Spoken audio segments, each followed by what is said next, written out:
Now, one of the things I want to talk about today is what everybody typically focuses on with Yoli, which is weight loss, right? A lot of people are concerned about weight loss. Increase in weight and obesity is one of the leading causes of almost all the serious, top 10 causes of death. Heart disease, cancer, stroke, diabetes, Alzheimer's even has a link with that. So we're going to focus on that.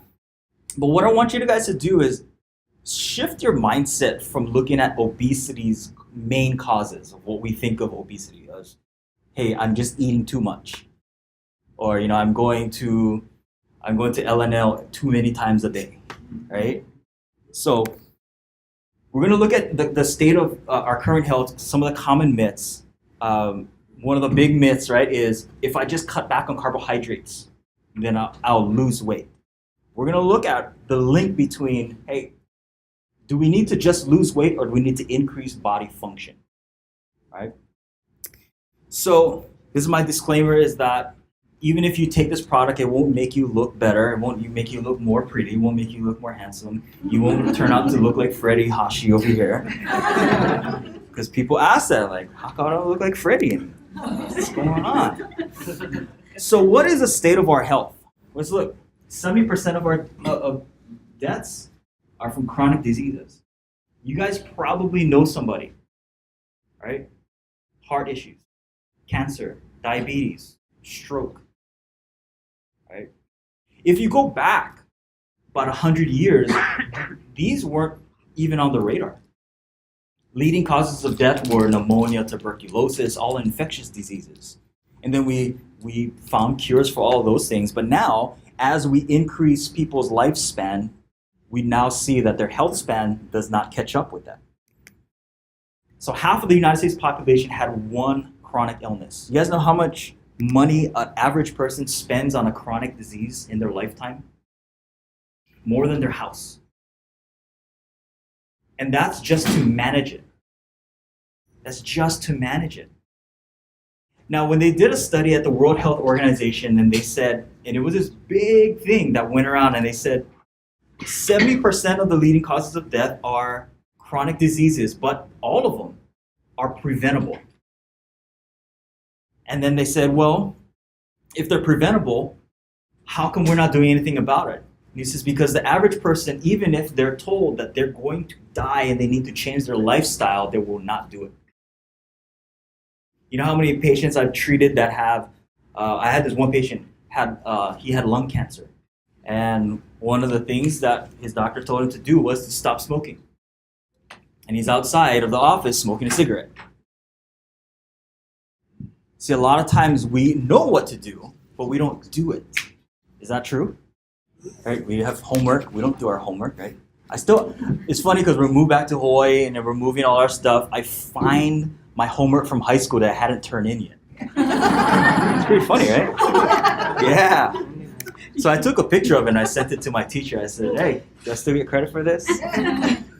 So let's look at the obesity trends. So this is over the course from 1990 to 2010.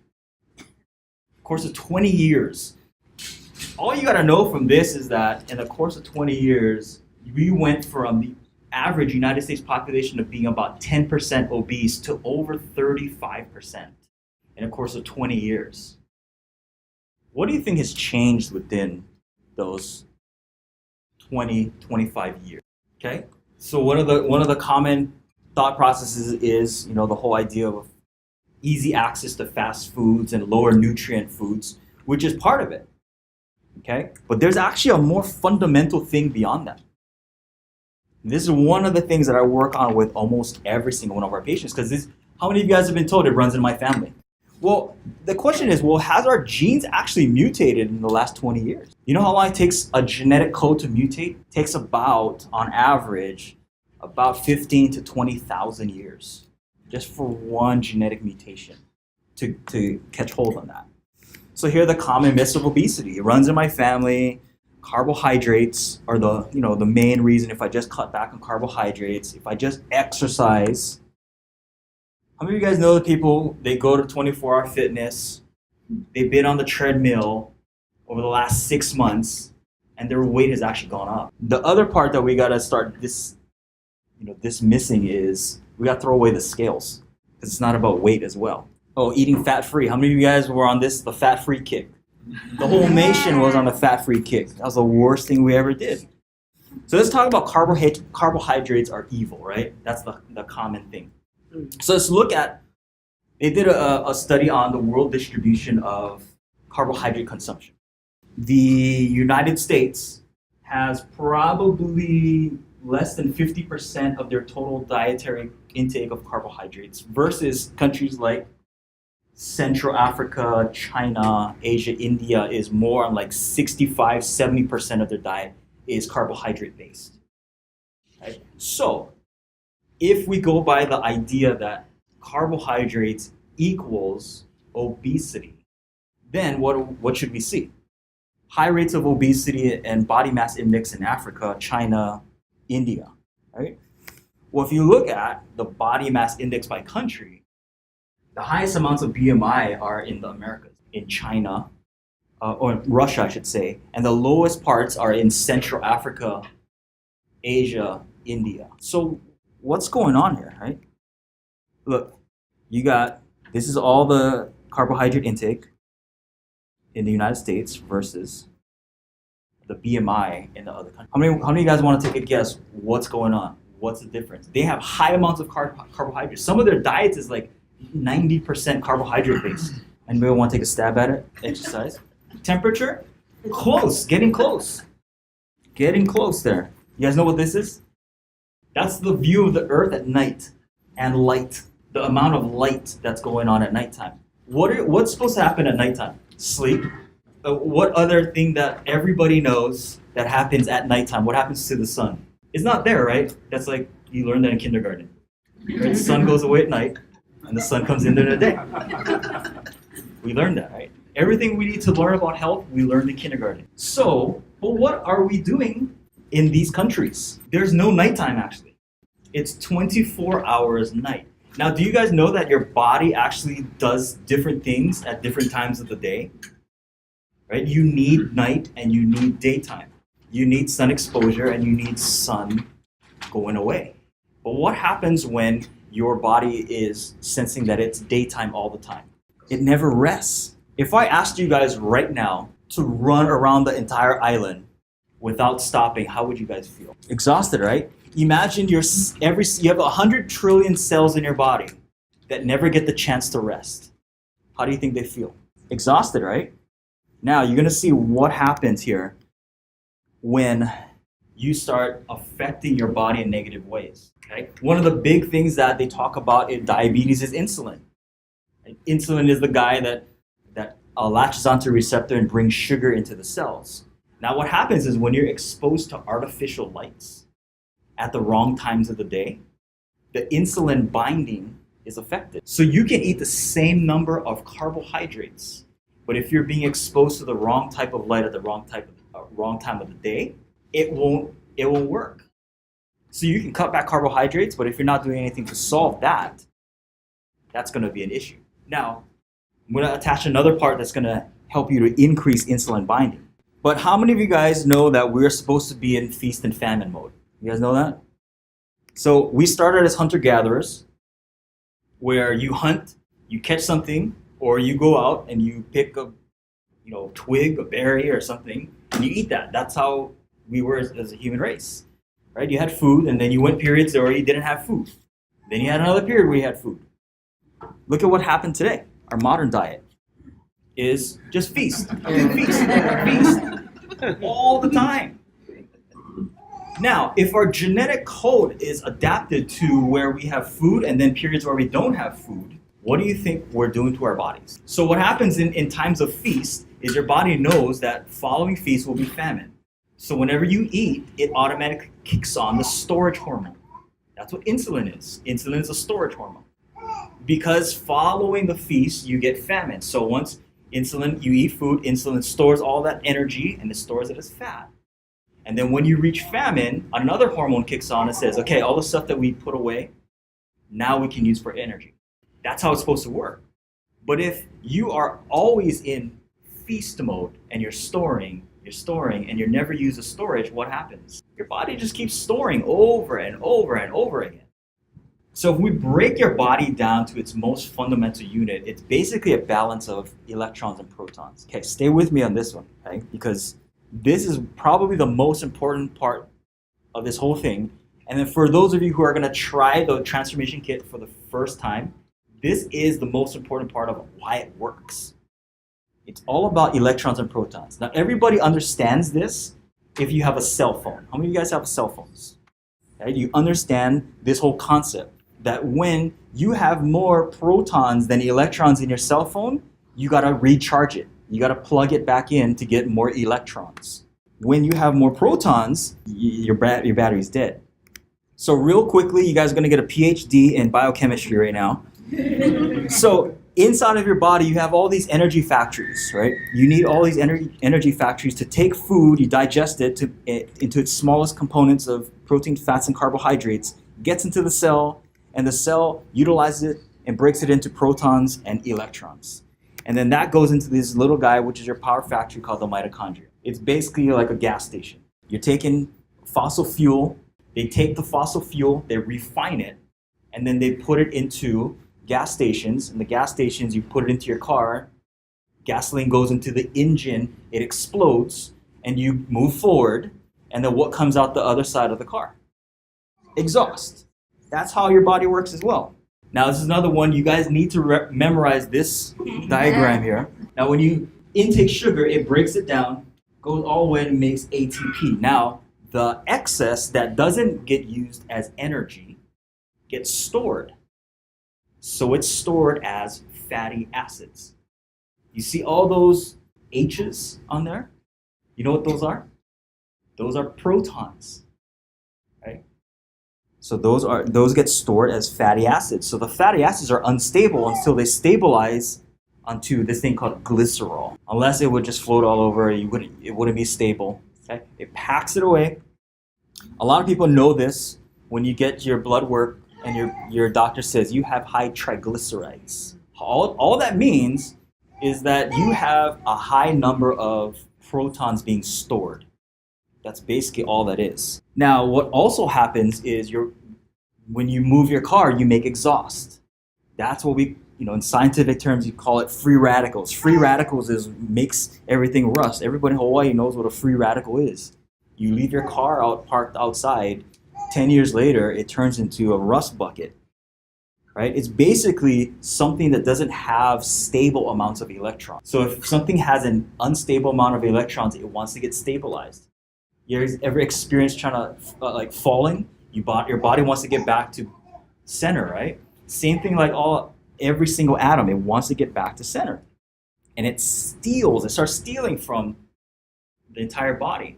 So if you have excess amounts of electrons, you produce a condition in your body called metabolic acidosis. Let's start talking back with the light and how that affects insulin binding. You decrease insulin binding by artificial light. You increase acidosis in your body by having excess protons. And then you cannot utilize the sugar for energy. So you guys know when they call the condition diabetes, you know what happens? Is that the sugar cannot get into the cell to be utilized. So you have all this sugar floating around in your blood. And then you go to your doctor, and what does the doctor tell you? Well, we need to put you on insulin. Okay, but is that the problem?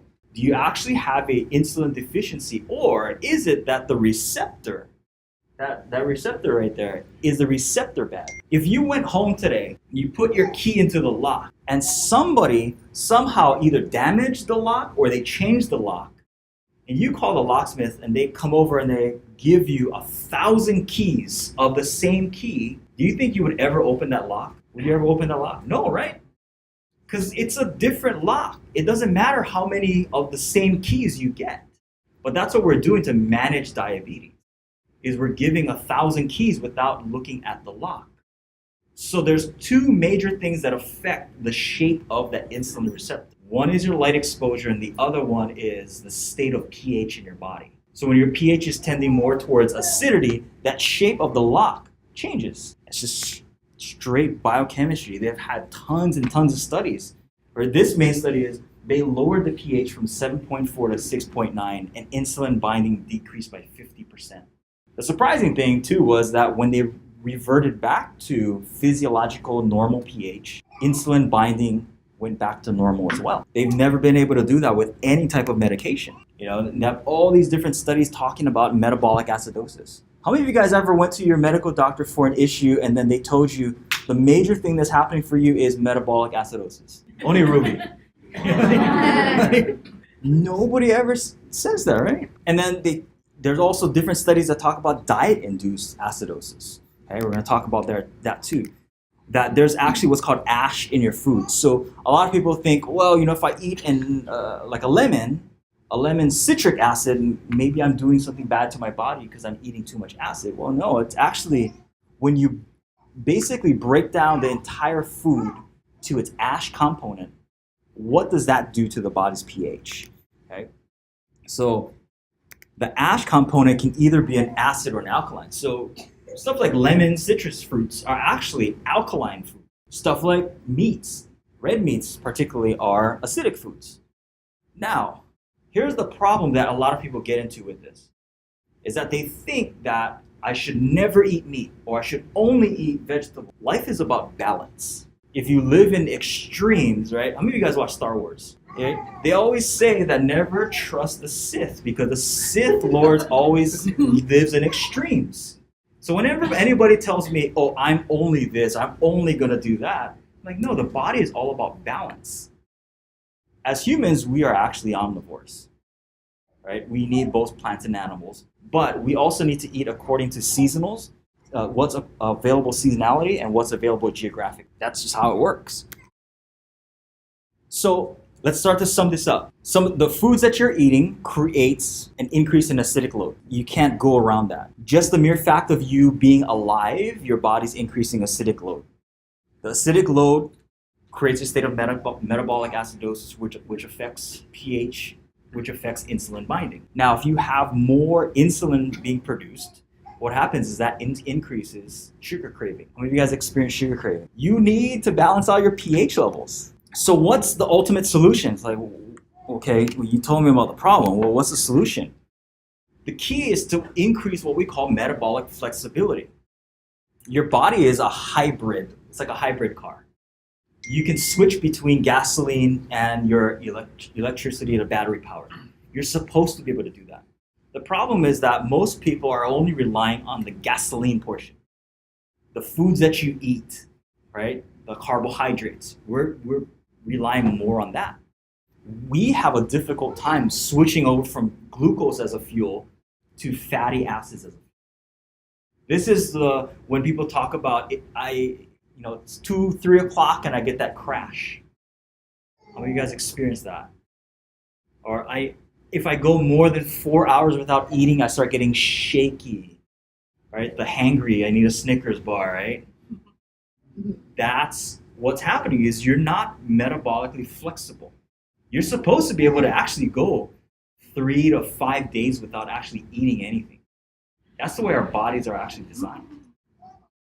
How many of you guys actually tried to fast for more than 8 hours? And then you wanted to go out and kill somebody? Yeah. You know why? What happens is that your body's actually trying to get to fatty acids, but you can't, so you need more fuel. So anger and rage actually sets in, and a different portion of your brain switches on, called your limbic system and your amygdala. So you go out hunting and you look for something to kill, like literally. That's the way our bodies are designed. So the whole goal is to improve metabolic flexibility. Right? So we want to balance electrons and protons. Right? You actually want more electrons than protons. But most people have too many protons. So if you have an increase in, especially abdominal fat deposition, that's basically what I tell patients. I call it proton jail. So you can tell somebody, like, for the husbands, like, hey, the wives ask you, do I look fat? He says, no, you just have a lot of protons in jail. And be like, oh, okay, thank you. They won't know. But basically, you're just holding on to an excess amount of protons.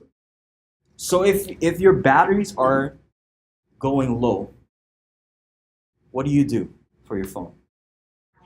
Charge it, right? If your battery in your car dies, what do? You replace it, you can charge it, all that kind of stuff. But why is it that we don't recharge our bodies? But it's easy. It's actually the easiest to do in Hawaii, actually. Hawaii has huge amounts of excess electrons that are free-flowing around that a lot of people don't know about. So the solution is to give more electrons, right? So a really simple way, because one of the things that I hear from a lot of patients is what you just said. I am lazy. We all are. All human beings, we are lazy. That's just inherent into human thinking, right? That's why, we went from hunter-gatherers to now having food available at fast food restaurants, but now we're even lazier than fast food restaurants. We have DoorDash, we have all these things where you don't even have to leave your house and it comes to you. Like you can be in your house and have food in your refrigerator and you don't even want to cook that food. You'd rather have somebody pick it up for you and deliver it to you. That's how lazy we are, right? So there is a solution to giving you more electrons. This is the one product that actually I credit with saving my life and saving actually a lot of patients' lives because we're giving more electrons. How many of you guys remember when we used to have those big cell phones, right? And when that cell phone died, you can't call anybody. But you could also make that call in the middle of the H3 tunnel because it was so powerful. But when that cell phone died, you're done, right? Nowadays, we have these battery packs, those like Mophie battery packs that we can carry around to recharge our cell phones. So Alkalite is kind of like the Mophie battery packs that you can carry around everywhere to give your body that extra electrons. So this is an Alkalite granule. So if you look at, when you guys open up the Alkalite capsule, you'll see these little white things in there. This is a blown up version of one of those granules. So each granule contains these things called hydroxides, right? A hydroxide is an OH negative. You guys remember what the triglycerides had the bunch of H's were? Those are protons. Excess amount of protons makes metabolic acidosis. Those guys are unstable. They don't like to go to the prom without a date. That's what we call free radicals. You guys know the person that went to the prom without a date and they got mad, so they started stealing everybody else's dates? That's what that guy is. So what happens is Alkalite has all these OH negatives, and what they do is they donate the electrons. They go to the H plus and they say, hey, we see you don't have a date, let me give you a date. So donates the electron and it makes water as a byproduct. So you get two things done. You recharge your body with electrons and you're actually hydrating your body at the same time and decreasing the amount of protons in your body. Pretty cool, right? So your body is basically a battery. You guys watch The Matrix? It's ultimately what we are. We're like these little batteries that we're producing all this energy. And it basically comes down to pH and voltage. So if you have more electrons, everybody knows this, you have more electrons, you have more ability to do work. Once your phone starts going down to the 1-2%, I need more electrons. Same thing with your body. Unfortunately, we don't have a little meter on our body that tells us what percentage we're at, right? You can't just look at your arm and be like, yeah, kind of running low, better plug myself in. We don't have that.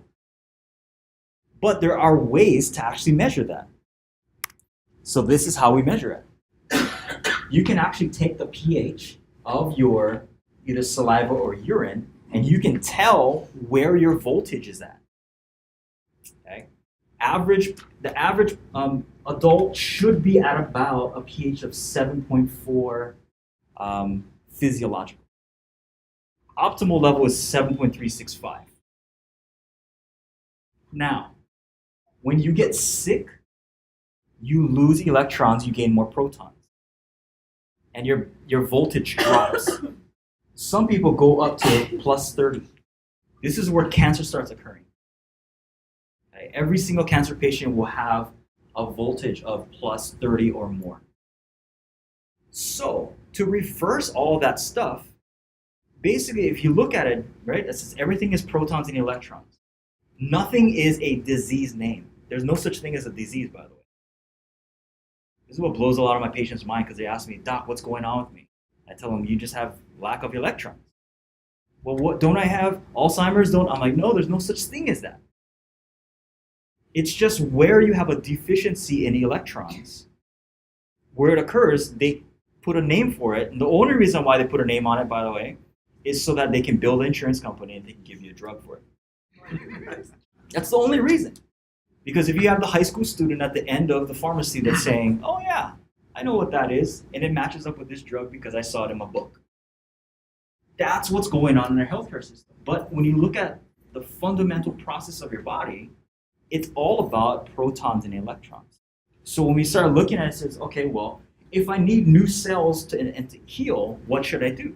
Well, I just got to increase my voltage.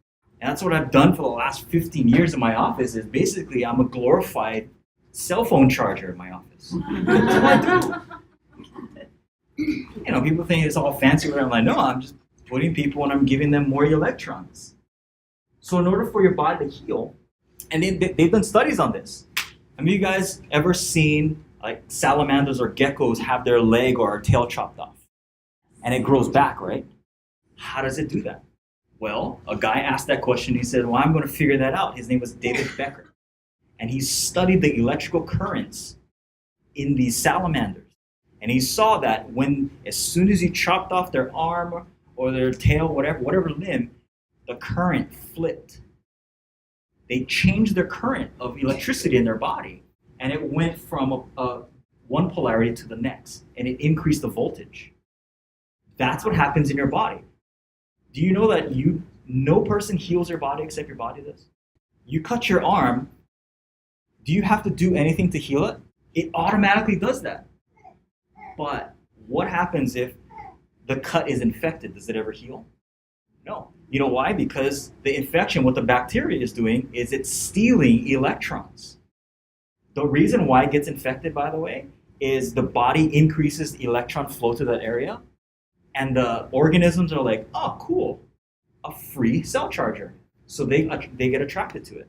It's all about electricity. When you look at obesity, all that is your body is trying to store extra protons to get it away from changing your body's physiological pH. Because if pH goes way too far, you die. You literally your body will stop working.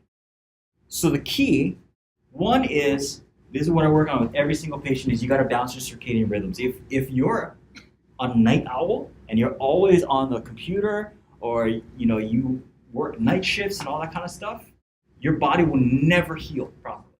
Nighttime is when your body heals. Daytime is when your body breaks down. You guys remember Fraggle Rock? You had those little guys that would build the stuff, and then Fraggle Rock would come in and eat it and destroy their stuff. That's what's happening in your body on a day-to-day basis. Every single day during the daytime, your body's breaking down, but at nighttime is when it's supposed to repair. But what happens if your body senses that it never reaches night? It never repairs. So now, an average organ has about 1 billion cells. If you have one cell that dies off, you're okay. But when you start getting into the hundreds of thousands of cells dying off, that's when you get pathology. And unfortunately, that's when you get symptoms. So a lot of times people think that they're healthy because they're symptom-free. But there's a difference between being healthy and being symptomless. Two different things. So a lot of people, when they look at Yoli and the Better Body System, they look at it from a state of, I want to lose weight. And then they do it for 30 days and they're like, oh, cool, I lost 15 pounds. Well, no. What you got to do is you got to maintain that. It's like charging your cell phone for one day and saying, I'm good for the rest of my life. Because people ask me all the time, Doc, how long should I do this for? And I says, just as long as you want to stay alive. That's kind of like going to I was gonna say Radio Shack, but that kind of dates me, right? Like, you go to Radio Shack and get yourself, no. Where people buy their cell phones now? You go to like Verizon or Best Buy, and you ask them, how many times do I need to charge this? You're like, well, just as long as you want to use the phone. Unfortunately, we can't just get new bodies like we get new phones. We just can't, right? So we need to do everything in our power to take care of it as much as we can. Now, I'm not saying, also, there's the other thing too, I'm not saying that you're never going to get old. There's the other thing, Doc, I'm old now. What happened? No, I'm never saying that you're going to get old. But what I am saying is a lot of things that we attribute to age shouldn't be there. Right? People think that Alzheimer's and dementia is just something that happens with age. I'm just old. No, that's actually not true. Our bodies are actually designed, if you look at it from a just straight biological perspective, we're designed to live at optimal function to 120 years. That's our lifespan. 120. The average human is only maximizing that to about 70 years. So that's a little over 50%. How many of you guys, if you scored 50% in high school or elementary, how many of you guys think you guys would have graduated? Nobody, right? Yeah. We would work. If you were getting a D in your class, you would do everything in your power. You would stay after school. You would ask your teacher, what can I do for extra credit? To get at least a C or a B, right? If not an A. But why are we neglecting our health and saying, I'll just get an F? Because I'll just be on 6 medications for the rest of my life. That's not a life, guys. I saw my grandmother being attached to a dialysis machine for every other day. That's not life. I mean, she lived longer, but who cares if you live long, but your quality of life sucks? Right? The average lifespan now is in the 80s, but the average health span, we start getting sick at about age 33. That's when our batteries actually run out, because we never do anything about it. And then we go on a medication from age 33 all the way till we die. That's not a life, guys. I would rather see you maximize your health span and lifespan and live life to its fullest than just be alive and just, exist. Life is not just about existing, it's about being, living your true purpose. And that's the whole thing, that's why YOLI is called YOLI. It means to live.